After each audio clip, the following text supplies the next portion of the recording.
Before this video even gets started, can I please just give a huge thank you to every single person who watched and supported my last video. I appreciate all the kind comments and just thank you so much for watching. And, I've always wanted to make it big on YouTube, so being my first video and seeing it get that kind of support, it really made me feel good. So thank you guys all so much. But without further ado, let's get into it.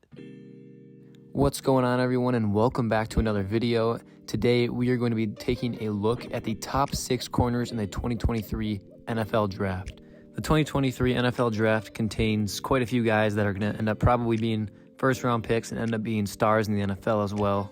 Today, we're going to be taking a look at the top 6 corners in the draft, and we're going to kind of go through some of their film and highlights and maybe look at some things they're good at, maybe some things that they need to work on. And for those of you who don't know, this isn't going to be coming from a Lions fan perspective, but obviously if you're a fan of another team, still feel free to watch. Today, we're going to be breaking down some film and watching some highlights on guys like Cam Smith, Joey Porter Jr., Christian Gonzalez, Devon Witherspoon, Kelee Ringo, and Emmanuel Forbes.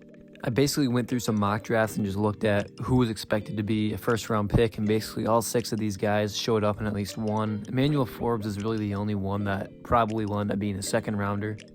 We all know that the Detroit Lions really need to upgrade that secondary, so there's about a 99% chance that Brad Holmes is going to want to take a corner in at least the first round, if not the second. I personally think that they're going to take one in both the first and the second because I think that's how badly they need to upgrade that secondary, but they could end up getting one in free agency too. But I'm pretty positive that they're going to add at least 2 more guys to the roster, and whether it's through the draft or through free agency, or both.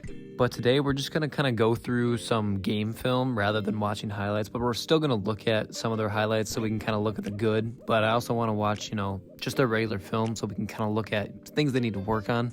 We want to make sure that the Detroit Lions or, whatever team that you're rooting for, we want to make sure that they're getting the best corner possible. So let's start off with looking at Cam Smith from South Carolina. So we're going to be looking at some of his 2021 film because I couldn't find anything from 2022 really, But looking at this first play, you can see him. He's kind of up top. He's the second guy up top. He's dropped back in coverage. Basically, all that's going to happen here is the receiver is just going to run straight downfield, kind of running towards the middle, and Cam Smith ends up locking him down. And then after the ball is thrown, ends up outrunning the receiver and making the interception. This was a really great play by Cam Smith. This really just shows how fast this guy is and, how good he is at locking down and knowing where the ball is. So this is kind of a weird play. So basically what happens is the entire South Carolina team goes after Clemson, and no one on the Clemson offensive line moves. So this gives basically Clemson a free play here, and the wide receiver, you can see Cam Smith up top. The wide receiver is just going to run a flat route straight downfield, and Cam Smith stays right with him, makes a great play, basically saving, a big play. But either way, it was like, look at this. This is, I don't know what happened there, but yeah. So for this one, you can see Cam Smith down at the bottom of the screen. So NFL corners, they got to be able to make, open field tackles. You look at a guy like Jeff Okudah for the Lions. He's really good at making those open field kind of tackles. So Clemson ends up running a little double fake screen here. And then Cam Smith will end up going up for the tackle. And like I said, you got to be able to make open field tackles. It's okay, you miss one here and there. And this one only ends up getting 5 more yards, but yeah. So South Carolina's kind of getting destroyed here, but so right here is a 3rd and 14. Clemson's trying to get a first down. Cam Smith, you can see him up top. Basically, his whole job right here is just to prevent a first down. So you can see he's dropped back. He's the wide receiver looks like he's going to run a fly route, and then the last second kind of comes back right in front of the first down marker. Cam Smith's right there. Perfect coverage. So for this one, it's a 3rd and long for Vanderbilt. They're just kind of trying to, basically what happens is the quarterback just kind of rolls out to his right. The wide receiver is about, 15 yards downfield or so. Cam Smith ends up jumping it and makes a great play on the ball, makes sure that the wide receiver can't come down with the catch. It would have been short of the sticks anyway. But, it shows some great coverage and, how great he is at breaking up the pass.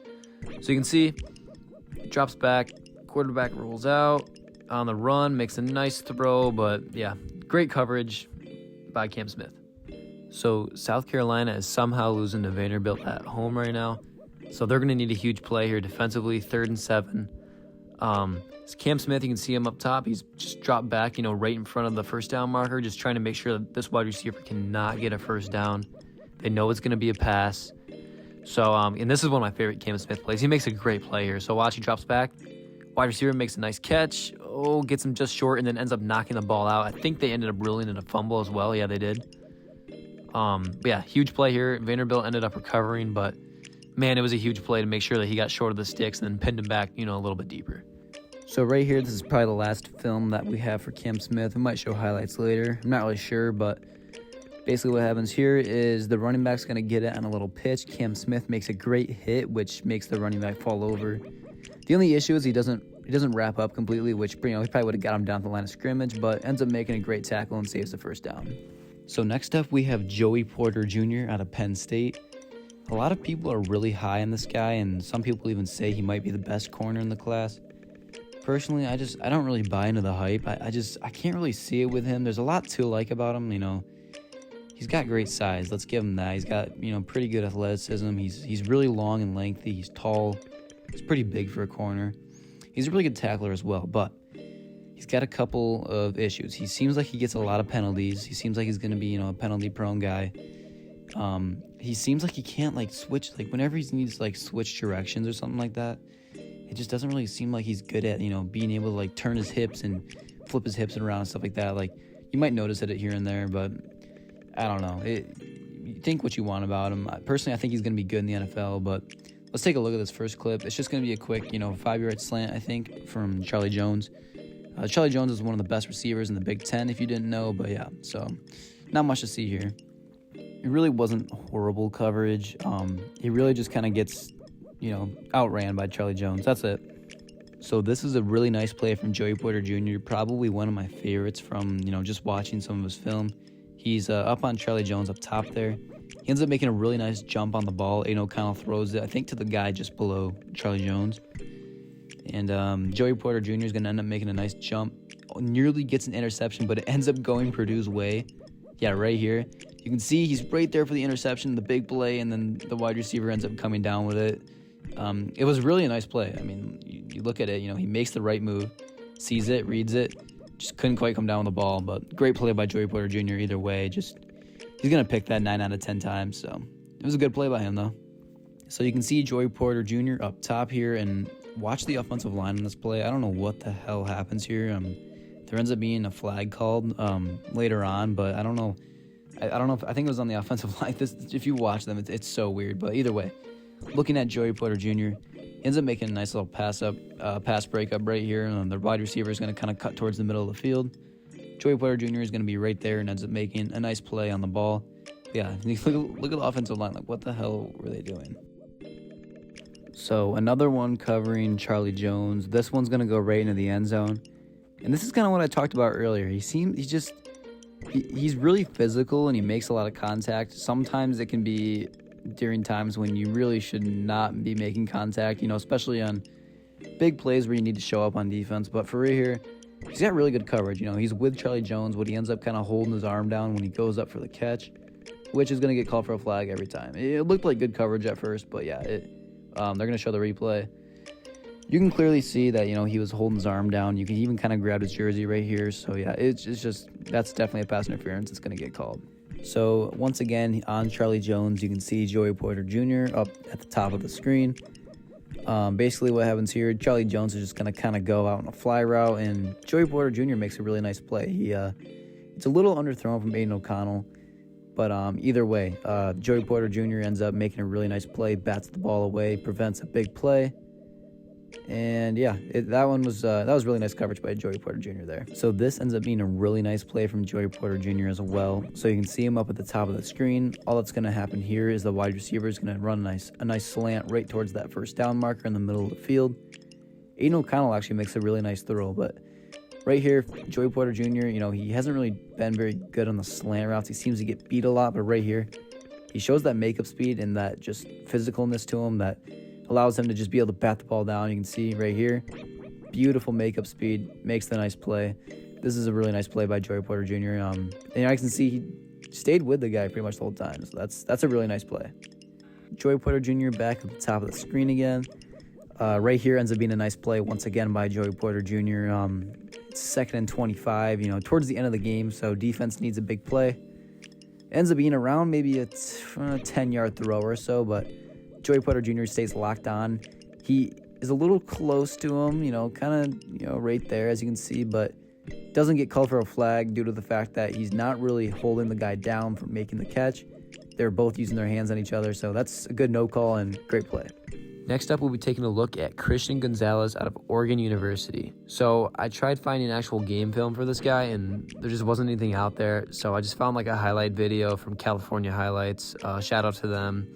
But so I kind of just broke down, some of his better highlights that I could see. I'll talk about some of his weaknesses, but that's where the issue is.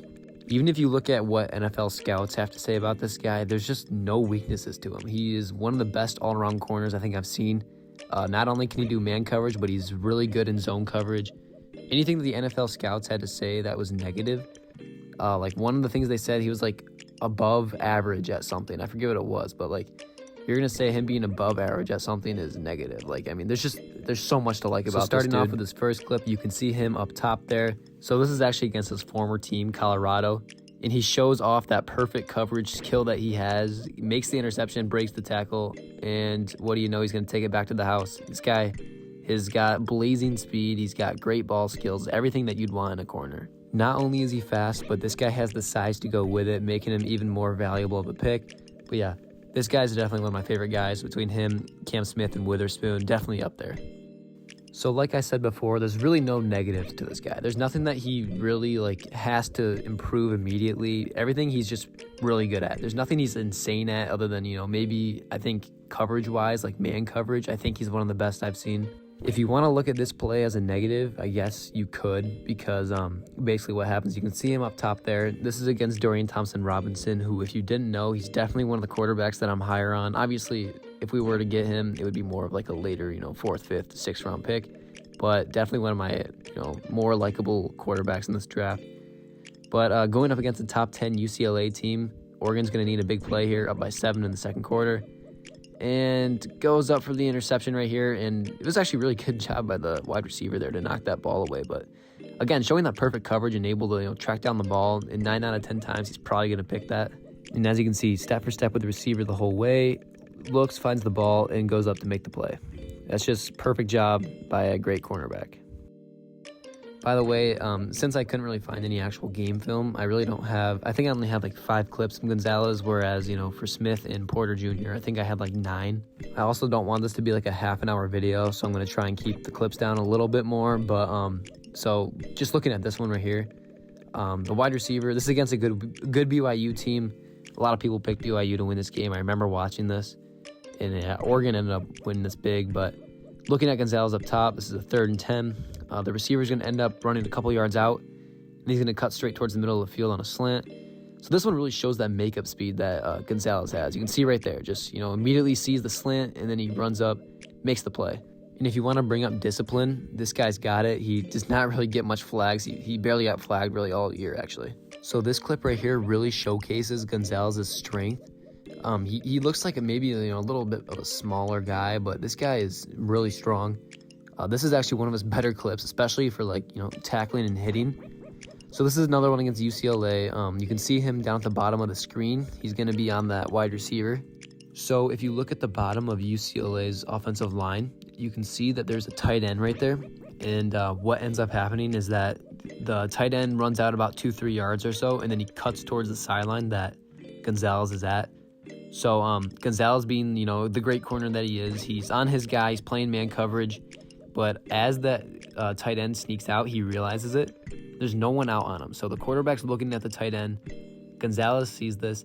And immediately, once he sees that the quarterback's looking at the tight end, he ends up making the play. You can see the tight end runs out right there and just immediately makes the amazing hit, drops the ball. Great play. And that tight end, by the way, is a big guy, as you can see right here. So for Gonzalez to be able to throw him off like that definitely shows that strength. So this is the last clip I have of Gonzalez, and it's that horrible Georgia game that, if you watched, you could see how bad of a beatdown it was. It was pretty embarrassing, but either way. So looking at this, Gonzalez is going to be up top. This is another one showcasing that strength that he has and really the tackling ability he has. So right here, he sheds the block. Looks like it's going to be an easy touchdown, grabs the running back, and pulls him back in. So now we're going to get into some Devon Witherspoon film. I'm not sure how you say it. Is it Devon Witherspoon, Devon? Everyone calls him Devon, so that's what I'm going to call him. But anyway, This is definitely a guy within my top 3 for cornerbacks. He's from Illinois, which is where the Lions got Kirby Joseph as well. Apparently, they used to be roommates, someone in my comments said. But so this is specifically looking at his Michigan film, which by far was one of his best games. And Illinois really got robbed. They probably could have and should have won this game, but they ended up losing by I think 2 points. Jake Moody, the GOAT, kicking it in. But either way, looking at this first one, JJ's going to roll out. He's going to look for Andrell Anthony, but perfect coverage by Devon Witherspoon. Michigan fans wanted a flag, but it looked pretty clean to me, so great coverage there by Witherspoon. And this clip really highlights that makeup speed that he's got. He's really fast and insanely physical, probably the most physical corner maybe besides Joey Porter Jr., but great clip there. So for this play, this is more of I don't really know what happens here because I'm not a professional when it comes to football, but what it looks like is you can see, if you look at the bottom of the screen, I think that's Cornelius Johnson that Witherspoon is on. If you look up Ronnie Bell's in motion up by the line of scrimmage, what ends up happening is Witherspoon ends up passing up Cornelius Johnson to jump Ronnie Bell. But the only issue is that there's no safety or anyone within the area to pick up Cornelius, which leaves Cornelius Johnson wide open. So I don't know if this is more of a mental mistake by Witherspoon or if this was what he was supposed to be doing, but either way, Michigan ends up getting a big play. So I think we can all agree that when drafting a corner, we don't want a guy that's just going to pass up easy tackles. We want a guy that's going to make big hits, cause turnovers, things like that. All the film and highlights that I've watched from Witherspoon, he is one of the hardest hitters that I've ever seen. He just likes to blow people up. So for this one right here, all that's going to happen is J.J. McCarthy's going to hand it off to, I think that's C.J. Stokes in the backfield there. I can't tell who Witherspoon is guarding up there, but either way, all that ends up happening is he ends up going with his receiver, and then he notices that it's a run play. And then once he notices it's a run play, he ends up jumping the running back. You can see him up there. He's going to jump the running back and make a huge hit, causing C.J. Stokes to fumble the ball. It's just a great hit showing that strength that this kid has.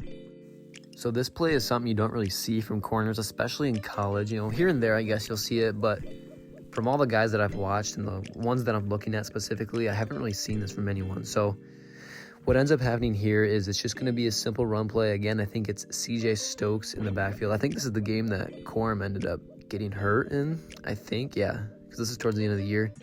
So C.J. Stokes is in the backfield. Witherspoon is up top there. I think it's Ronnie that he's on up there. I think it's Ronnie Bell. But what ends up happening is this is actually a corner blitz. So he's just going to wait for the ball. Or actually, I think he just goes right in and ends up making a huge hit. I mean, he seems like he's got something against C.J. Stokes because every time that C.J. Stokes gets the ball, he just blows him up. But it looks like Ronnie comes in motion, and then immediately he just jumps in there and just takes down Stokes like it's nothing, a loss of about 4. So it would be awesome to have a corner that can do things like that. So we're just going to jump right into this one. This is the last clip I have of Devon Witherspoon. And this clip actually ends up selling the game, kind of, in a way. I mean, I think either way, Michigan probably pulls this out. 47 seconds left. Jake Moody can make a 70-yarder if you need him to. But either way, this ends up being a huge play for Michigan, trying to stay undefeated at home against, a 7-3 Illinois team. But when you watch the replay, it didn't look like much at first, but when you watch the replay, you can see he ends up holding him, and he ends up holding his arm down when he goes up to make the catch as well. Next, we'll be taking a look at Kelee Ringo out of Georgia University. And I know some of you guys have probably heard of this dude. He was actually at the top of my list for cornerbacks going into the offseason, really. Once the Lions season was over, this is the guy who I really liked, but he ended up just kind of declined, as the weeks went on. There's definitely a few things that, he could work on. One thing I really noticed with him is his footwork. When a receiver makes a move coming off the line of scrimmage, he can sometimes get lost, and it leads to the receiver getting open. That's definitely one thing that he should work on. He's got good size, though. He's got good speed. And as we take a quick look at this first clip, you can see that speed right here as he comes in for the sack against Will Levis. I'm sure that this clip's going to look really familiar to some of you. Some of you may not have even known that this was made by Kelee Ringo, but Kelee Ringo actually pretty much sealed the deal for Georgia in that national championship game a year ago against Alabama. So as you can see right here, Bryce Young kind of underthrows this ball, and I love Bryce Young. He's by far one of the most talented QBs coming out of college I've ever seen. That one just gets really underthrown, and Kelee Ringo, here he is showing off the speed, outrunning receivers, just doing it all, taking it to the house. I think it was like an 86-yard pick six to win the national championship. Absolutely unreal. So here's that big game against number 1 Tennessee. This was an amazing performance by that Georgia defense, and again showed that they were the best defense in the country. So right here, I think he's going to be on Cedric Tillman down low, Hendon Hooker only threw, I think, 3 or 4 picks all year long, and this ended up being one of them right here. And again, you can see that speed. He likes to stay step for step with guys. Sometimes he gets lost when they make moves off the line of scrimmage, like I said before. But right here, Tillman's just going to run a straight fly route, really. So that leaves Kelee Ringo able to just kind of stay step for step with him. So yeah, there's definitely a lot to like about this guy. His speed, his size. There's a lot that he can work on as well. Like I said, his footwork. But this guy's got a lot of potential to be a star in the NFL, and I still really do like this guy. Right here, showing off that ball hawking ability. Makes a big play against Kentucky early in the game. Ends up taking this one back pretty far, too. I think he gets all the way across midfield, maybe? Up towards midfield. Great play by Kelee Ringo right there. So I talked about his poor footwork here and there. But right here, he's actually going to kind of prove me wrong. He's going to show off that even on slant routes, he's able to stay with his guy, make a good play right here, as you can see. Guy barely even gets maybe a yard, 2 yards. So great tackle and great play by Kelee Ringo. So this is our last clip of Kelee Ringo. From what I've read from NFL scouts and things like that, this guy's actually a really good zone coverage guy. I think man coverage is one thing he can work on, but right here, showing off that man coverage skill. Beautiful pass breakup, no flag. That's beautiful defense. So the last guy that we will be taking a look at today is Emmanuel Forbes. Man, do I like this guy. I cannot believe that he is not even being looked at as a first-round pick. He's being looked as a mid to late second rounder. He's not even late. I think he's like he's the number 8 cornerback, I believe, listed. But, I mean, you watch this guy. I mean, you want to talk about a ball-hawking corner that knows how to make a play on the ball. He is the all-time FBS and SEC pick 6 leader. I can't remember how many he's got in his career. I think he's got like 6 in his career. He's got 3 on this season alone. Right here, you can see that right there. He loves blowing up screens as well. I mean, Will Levis has been in a lot of clips today, but man, this guy just immediately reads it, takes it to the house. So this clip's already kind of gotten started, as you can see, but you can see Emmanuel Forbes up top there. This is against Arizona. What's going to happen here is he's going to, again, show off the ball hawking ability, able to track it down in the air. Not only that, he's able to make, most wide receivers can't even make this catch. I mean, he just ends up getting 1 foot down, makes the grab, falling out of bounds. That's a beautiful catch by Emmanuel Forbes, and that's something NFL scouts are going to love. We've seen a lot of great cover clips so far, pretty much from every person that we've watched. This one's got to be my favorite, though. Just the way that he makes the play. The receiver probably easily could have made the catch here. This is against Georgia. As you can see him, he's at the bottom of the screen. And watch the replay here. The receiver had what looked like an easy catch, and then Forbes just sticks his hand right where it needs to be without drawing any flags. That is as perfect coverage as you can get. So if you want to talk about weaknesses, there's really not much to discuss. You can bring up his size all you want. But this clip right here is going to show that his size really does not affect him. He might be a little on the skinnier side, as you can see, but a lot of corners are on the skinnier side. Right here, this is against Alabama. I believe, I can't remember that running back's name for Alabama.